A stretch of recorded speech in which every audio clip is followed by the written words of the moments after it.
नमस्कार साथियों, BEd student helpline channel पे आपका स्वागत है। जैसा कि साथियों आपको पता है कि बीएड सेकेंड ईयर के जो इंटर्नशिप प्रोग्राम है वो चल रहा है, उनको स्कूल्स अलॉट हो चुकी हैं और स्कूल्स में इंटर्नशिप स्टार्ट हो चुके हैं। और बीएड फर्स्ट ईयर के लिए जो इंटर्नशिप का कार्यक्रम है वो 10-5 दिन में चालू हो जाएगा, जिसकी सूचना आपको चैनल पर उपलब्ध करा दी जाएगी और टेलीग्राम जो चैनल है उस पर आपको उपलब्ध करा दी जाएगी, जिसका लिंक डिस्क्रिप्शन में दे दिया जाएगा आपको। तो उसमें जो डेली लेसन प्लान है उसमें मैथ विषय के लिए, आज गणित विषय के लिए हम जो त्रिभुज हैं वो प्रकरण लिया है और उसमें स्टार्ट करते हैं आज विस्तृत जो पाठ्य योजना है उसको। तो इसमें जैसे आपको सबको पता है बच्चा कि सहायक सामग्री ये होते हैं कि शामपट चौक लपेट फलक आदि। और इसमें उद्देश्य जो है वो आपके 6 पॉइंट होते हैं, जिनमें से आपको मिनिमम 3 या 4 लेने होते हैं। उसमें पहला होता है ज्ञान, जिसमें आ जाएगा कि छात्रों में त्रिभुज का प्रत्यय विकसित हो सकेगा या उन्हें प्रत्यय भी ज्ञान कर सकेंगे वो। अवबोध, जिसमें छात्र त्रिभुज की व्याख्या कर सकेंगे। और ज्ञान उपयोग का मतलब होगा उसमें छात्र त्रिभुज से संबंधित ज्ञान का उपयोग दैनिक जीवन में कर सकेंगे। और कौशल के अंदर होता है कि छात्र त्रिभुज से संबंधित जो चार्ट होते हैं, चार्ट या फिर कोई डायग्राम होगा, उसमें कौशल होता है जो बनाने का, वो विकसित हो चुकेगा। इसमें जो स्टार्ट करते हैं डेली लेसन प्लान को, उसमें सबसे पहले आता है अपना प्रस्तावना प्रश्न, जिसमें 5 प्रश्न पूछे जाते हैं, तारतम्यता के साथ होते हैं। जो उत्तर आता है उसी के आधार पर अपना प्रश्न स्टार्ट किया जाता है। तो पहला प्रश्न होगा कि आप ब्लैक बोर्ड पर एक जो आकृति बना देंगे एक पॉइंट का, उसको पूछेंगे कि ये प्रदर्शित आकृति कौन सी है, तो बच्चे जवाब देंगे इसको बिंदु कहते हैं।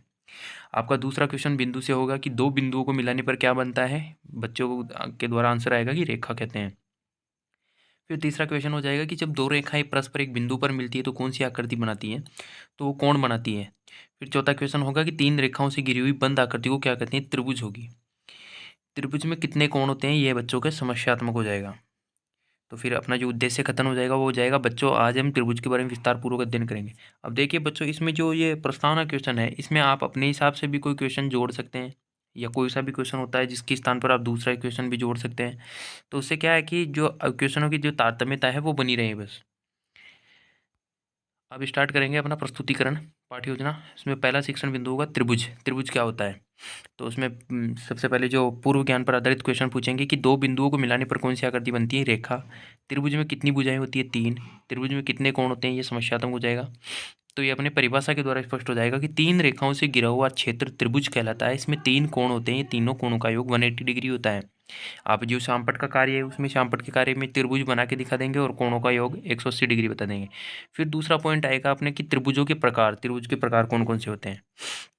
तो आप इसमें जो क्वेश्चन पूछ सकते हैं पूर्व ज्ञान के आधार पर, वो क्वेश्चन जोड़ सकते हैं आप इसमें त्रिभुज के प्रकार के बारे में पूछने पे। और उसका स्पष्टीकरण हो जाएगा कि उसकी परिभाषा या फिर स्पष्टीकरण में व्याख्या आ जाती है कि त्रिभुज का वर्गीकरण 2 आधारों पर किया गया है, एक तो कोण के आधार पर और एक होता है भुजाओं के आधार पर।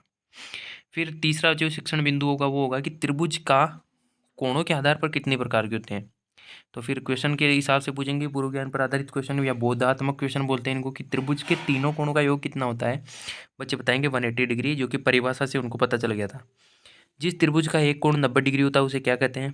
अब बच्चों को प्रकार नहीं ध्यान होगा तो वो समस्यात्मक क्वेश्चन होगा। फिर आपका स्पष्टीकरण आ जाएगा उसमें कि कोणों के आधार पर त्रिभुज 3 प्रकार के होते हैं। समकोण त्रिभुज, परिभाषा आएगी कि वह त्रिभुज जिसका एक कोण समकोण होता है। आप ब्लैक बोर्ड पर उसको श्यामपट्ट पर एक चित्र बना देंगे जिसमें एक कोण 90 डिग्री का बता देंगे, वो होता है समकोण त्रिभुज।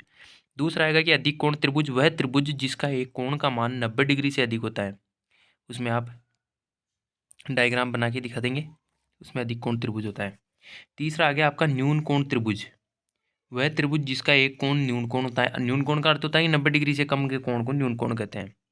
चौथा जो आपका शिक्षण बिंदु आ गया वो आ गया कि त्रिभुज भुजाओं के आधार पर कितने प्रकार के होते हैं। तो त्रिभुज कोणों के आधार पर कितने प्रकार के होते हैं वो क्वेश्चन पूछेंगे, तो आप आंसर आ जाएगा 3, क्योंकि पहले आप व्याख्या कर चुके हैं। अब दूसरा क्वेश्चन आएगा कि त्रिभुज में यदि दो भुजाएं समान होती है तो उसे क्या कहते हैं। अब बच्चों को त्रिभुज की भुजाओं के आधार पर पता नहीं होगा तो वो समस्यात्मक क्वेश्चन हो गया। उसका स्पष्टीकरण आप इस प्रकार करेंगे, भुजाओं के आधार पर त्रिभुज की 3 प्रकार से समझा जा सकता है, जो उसमें आप डायग्राम बनाते जाएंगे बोर्ड पर। समबाहु त्रिभुज वह त्रिभुज जिसकी तीनों भुजाएं समान होती है और इसका प्रत्येक कोण 60 डिग्री होता है, उसे समबाहु त्रिभुज कहते हैं। दूसरा प्रश्न आ जाएगा कि समद्विबाहु त्रिभुज वह त्रिभुज जिसकी दोनों भुजाएं समान होती है। विषमबाहु में क्या होती है कि कोई सी भी भुजाएं समान नहीं रहती है, सभी भुजाएं विषम होती हैं या अलग अलग होती हैं माप में। भुजाओं के आधार पर प्रश्न होंगे या आपके विकासात्मक प्रश्न आ जाएंगे जो पढ़ाया उसके आधार पर, फिर समबाहु त्रिभुज या कोई से भी त्रिभुज की परिभाषा पूछ लेंगे। जो आपके पुनरावर्ती प्रश्न होंगे, मूल्यांकन प्रश्न भी बोल सकते हैं इनमें, कि समबाहु त्रिभुज में प्रत्येक कोण का मान कितना होता है, समकोण त्रिभुज में एक कोण का मान कितना होता है, न्यून कोण त्रिभुज किसे कहते हैं, विषम बाहु त्रिभुज किसे कहते हैं, फिर जो आप गृह कार्य देंगे उसमें बता देंगे त्रिभुज किसे कहते हैं। इसमें एक क्वेश्चन होता है गृह कार्य में मेनली, जो कि आप निबंधात्मक दे देंगे, जिससे कि आपका पूरा चैप्टर इसमें संकलित हो जाएगा।